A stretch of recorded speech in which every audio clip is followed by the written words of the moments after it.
And it is an unimaginable question for some, but people are asking now if domestic violence, of all things, has now become a partisan issue. A reauthorization of the Violence Against Women's Act is once again up for debate. It was first signed, by the way, by President Clinton nearly 20 years ago, and it's been reauthorized twice since with support from both sides, but that's until now. The issue was raised in an explosive article just yesterday, and we're joined now by the writer of that article from the Huffington Post, Amanda Terkel. Amanda, thank you so much for your time.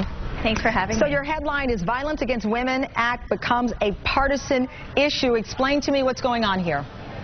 Sure. Well, the Violence Against Women Act has gotten bipartisan support when it's been passed through the Senate Judiciary Committee. It's often passed in the Senate with just a voice vote, but it passed recently on February 2nd out of committee.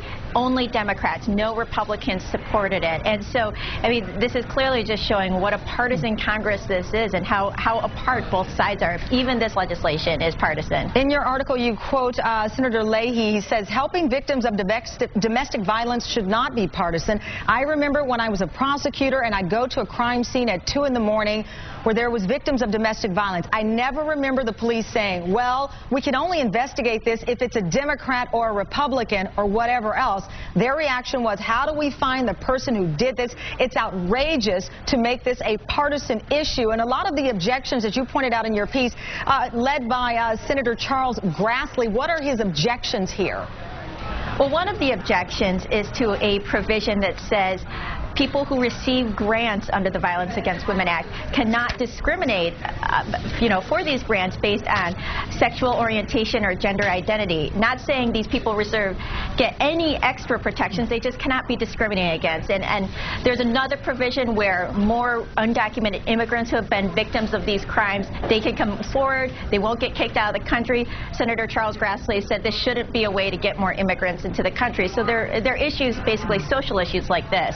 And Grassley, in your article, says that he's worried that some people will try to manipulate it as a pathway to citizenship for foreign con artists and criminals. Leahy also, as you pointed out, said that he's worried his colleagues believe that this will protect too many victims. And obviously people wonder, how could you possibly protect too many victims when every victim should be protected?